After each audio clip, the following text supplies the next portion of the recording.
बिस्मिल्लाहिर्रहमानिर्रहीम। अस्सलामुअलैकुम नाजरीन, अगर आप पाकिस्तानी शहरी हैं, पाकिस्तान के बाशिंदे हैं और आपके साथ नाइंसाफ़ी हो रही है, कोई शख्स आपका हक़ नहीं दे रहा या आपको नाजायज़ तंग कर रहा है और आप उसके ख़िलाफ़ दावा दायर करना चाहते हैं, तो फिर आईन पाकिस्तान और क़ानून पाकिस्तान आपको ये परमिट करता है कि आप बग़ैर वकील के इज़ खुद अपना दावा दायर कर सकते हैं। अगर आप अपना दावा दायर करना चाहते हैं इस खुद, या फिर आप दावा की दायरे के हवाले से इल्म हासिल करना चाहते हैं स्टेप बाय स्टेप कि दावा कैसे दायर होगा और उसमें कौन कौन सी चीज़ें आएंगी, किस तरह उसकी चेक लिस्ट तैयार होगी, तो फिर ये वीडियो आपके लिए अहम है। मैं महमूद अब्दुल्ला ख़ान हूँ, आप देख रहे हैं लॉ विद महमूद अब्दुल्ला ख़ान। इस चैनल पर आपको लॉ से जुड़ी लेटेस्ट इंफॉर्मेटिव वीडियोस फराहम की जाती हैं। अगर आप इस चैनल पर नए हैं और अभी तक आपने इस चैनल को सब्सक्राइब नहीं फरमाया, तो आपसे गुजारिश है कि आप इसे सब्सक्राइब फरमा लीजिए और रिंग के बटन को ज़रूर प्रेस फरमाइएगा ताकि मेरी आने वाली तमाम वीडियोस के नोटिफिकेशन भी आप तक फौरी और बग़ैर किसी ताख़ीर के पहुँचते रहें। तो बात शुरू करते हैं दावा की दायरे के हवाले से। आप खुद दावा दायर करना चाहते हैं या फिर आप नॉलेज चाहते हैं दावा की दायरे के हवाले से, तो सुन लीजिए। सबसे पहले आपने दावा की दायरे से पहले चेक करना है लिमिटेशन को। लिमिटेशन चेक होती है काज ऑफ एक्शन से, यानी कब आपको बनाए दावा पैदा हुई। जब बिनाए दावा पैदा हुई तो उसके बाद में एक स्पेसिफिक टाइम है लिमिटेशन का कि आप बनाए दावा के 3 साल के अंदर या 1 साल के अंदर या इतनी मुद्दत के अंदर आप दावा दायर कर सकते हैं। और वो सारी मुद्दत जो है वो लिमिटेशन एक्ट में जो है वो मेंशन कर दी गई है। मिसाल के तौर पर आप 3 साल तक स्पेसिफिक परफॉर्मेंस का दावा दायर कर सकते हैं, या फिर आप 1 साल तक दिला पाने का दावा दायर कर सकते हैं। तो फिर आप 1 साल के अंदर उस दावा को दायर करेंगे। और अगर आप 1 साल के अंदर दावा दायर नहीं करते और लेट हो जाते हैं, तो फिर आपको साथ एक एप्लीकेशन लगानी पड़ेगी कंडोनेशन ऑफ डिले की, जिसमें ताख़ीर की वजूहात आप लिखेंगे।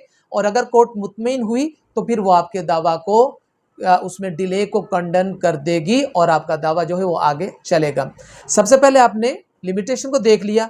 अब आप प्रॉपर ज्यूरिस्डिक्शन की तरफ आप देखते हैं कि जहां आप दावा दायर कर रहे हैं वहां पर ज्यूरिस्डिक्शन बनती है या नहीं बनती। तो ज्यूरिस्डिक्शन होती है 2 किस्म की। पहली कि उस कोर्ट के इलाकाई इख्तियार में या तो मुद्दाले रहता हो, मुद्दई रहता हो, या फिर काज ऑफ एक्शन पैदा हुई हो और उस कोर्ट को उस दावा की समात का इलाकाई इख्तियार समात हासिल हो। नंबर 1। नंबर 2 आ गई पेक्यूनियरी ज्यूरिस्डिक्शन। इसमें मालियत यानी कोर्ट्स की मालियत के हवाले से डिवीज़न कर दी गई है कि इतनी मालियत, मिसाल के तौर पर 50 लाख रुपए तक की मालियत है तो वो फलां कोर्ट उसकी समात कर सकती है, ज़्यादा है तो कोई और कोर्ट उसकी समात करेगी। तो फिर आपने ये देखना है कि जिस कोर्ट में आप दावा दायर करना चाह रहे हैं उसको दोनों किस्म की ज्यूरिस्डिक्शन हासिल है, तो फिर आप दावा वहां पर दायर कर दीजिए। अगर ऐसा नहीं हुआ तो फिर आपका दावा जो है वो रिटर्न कर दिया जाएगा। ठीक है जी। आगे चलते हैं। तीसरी चीज़ आ गई legal notice.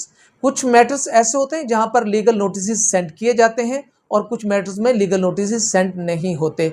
Basically legal notice का मकसद ये होता है, उसमें 7 दिन का या 10 दिन का टाइम दिया जाता है। जो आदमी केस दायर करना चाहता है वो पहले लीगल नोटिस सेंड करेगा मुद्दाले को और उससे कहेगा कि भाई इतने दिन के अंदर आप आकर ये मामला हल कर दें, वरना मैं आपके खिलाफ अदालत के अंदर ये दावा दायर करूंगा।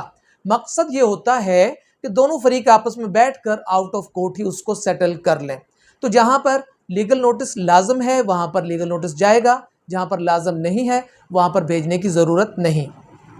चौथी चीज़ आ गई जनाब, ये सारी चीज़ें मुकम्मल हो गई। अब आ गई ड्राफ्ट, कंप्लेंट की ड्राफ्ट। तो कंप्लेंट जब हम ड्राफ्ट करेंगे तो उसमें सबसे पहले पार्टीज़ का नाम होता है, पहले कॉम्पिटेंट कोर्ट का, फिर पार्टीज़ का दुरुस्त तौर पर नाम, क्योंकि वहाँ पर समन और नोटिस वगैरह जाने होते हैं। उसके बाद में जो आपका क्लेम है उसकी मुकम्मल तौर पर डिटेल, फिर आपको काज ऑफ एक्शन किस बुनियाद के ऊपर और कब और कहाँ पैदा हुई, तो उसके हवाले से, और फिर आप जो रिलीफ क्लेम कर रहे हैं उसके हवाले से, फिर उसमें कोर्ट फीस कितनी लगनी है वो मुकम्मल तौर पर आप उसके अंदर लिखेंगे, और फिर कोर्ट फीस को साथ भी आप लगाएंगे, और जो डॉक्यूमेंट्स लगाने हैं, फिर एफिडेविट है उसकी वेरिफिकेशन वगैरह करवानी है। ये ऑर्डर 7 के तहत तमाम पर्टिकुलर्स आप इसके अंदर मेंशन करेंगे, और ये आपकी जो है प्लेट तैयार हो जाएगी, ड्राफ्ट हो जाएगी। इससे आगे आगे ये चीज़ कि हमने प्लेट तो तैयार कर ली, अब उसके साथ लगाना क्या क्या है तो वो भी सुन लीजिए। आगे ये चीज़ आगे कि जनाब जो एग्रीमेंट जिसकी बुनियाद के ऊपर आप जा रहे हैं, अगर ऐसा कुछ मौजूद है तो वो आप साथ लगाएंगे। कोई रिसिप्ट्स वगैरह कोई मौजूद हैं तो फिर आप वो साथ लगाएंगे। कोई लीगल नोटिस आपने भेजा है उसकी कॉपी आप साथ लगाएंगे, उसकी रसीद आप साथ लगाएंगे। कोई टाइटल डॉक्यूमेंट है जिसके हवाले से आप चैलेंज कर रहे हैं, मिसाल के तौर पर आप जो है किसी म्यूटेशन को चैलेंज कर रहे हैं तो आप म्यूटेशन साथ लगाएंगे। अगर वो रजिस्ट्री की बुनियाद पर हुआ है तो आप रजिस्ट्री भी आप साथ लगाएंगे।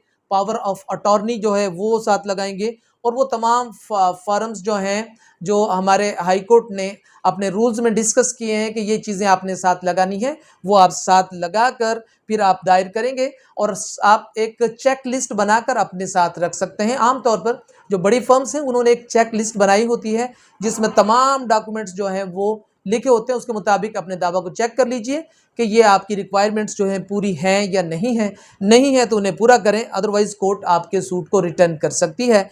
आगे आ जाते हैं जनाब, जो कोर्ट फ़ी है उसकी आप कैलकुलेशन प्रॉपर कीजिए।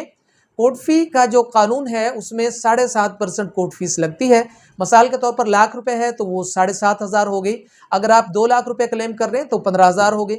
अगर उससे ज़्यादा की अमाउंट है तो फिर वो 15,000 ही रहेगी, और उससे आगे कोर्ट फीस का इतलाक नहीं होता। उसके अलावा भी जितने स्टैम्प्स वगैरह लगनी होती हैं वो मुकम्मल तौर पर प्रॉपर तरीके से आप साथ जो है वो ज़रूर लगाइएगा।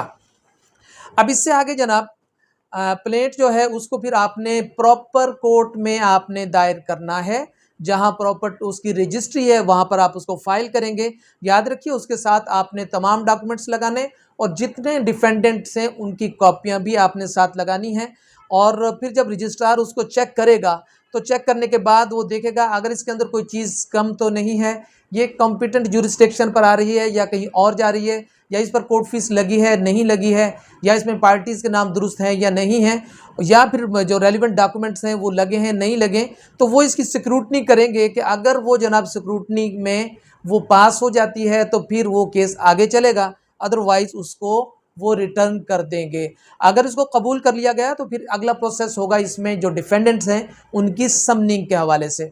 तो ये स्टेप बाय स्टेप हमने सारी चीज़ों को डिस्कस किया है कि कौन कौन सी चीज़ें ज़रूरी हैं किसी दावा की फाइलिंग के हवाले से। तो दोबारा दोहरा दूं, सबसे पहले आपने लिमिटेशन को चेक करना है, फिर आपने ज्यूरिस्डिक्शन को चेक करना है, फिर आपने जनाब उसका लीगल नोटिस जो आपने कोई सेंड किया है उसके हवाले से, नेक्स्ट आपने प्लेट को ड्राफ्ट करना है और उसकी रिक्वायरमेंट को पूरा करना है, फिर आपने जो सपोर्टिंग डॉक्यूमेंट्स आपने साथ लगाने उनको आपने चेक करना है, कोर्ट फीस को आपने प्रॉपरली देखना है कि पूरी है या नहीं है, फिर आपने प्रॉपर कोर्ट में उसकी जो रजिस्ट्री है वहाँ पर उसको दायर करना है, और उसके बाद में उसकी स्क्रूटनी होगी, और उसमें अगर वो क्लियर होती है तो फिर वो आपका दावा जो है वो कबूल हो जाएगा, और उसके बाद में उसकी प्रोसीडिंग शुरू हो जाएगी। तो वीडियो आपको पसंद आई है तो जनाब इसे लाइक कीजिए, चैनल को सब्सक्राइब कीजिए, और मुस्कुराते रहिएगा। अपना ख्याल रखिए। अल्लाह हाफिज़।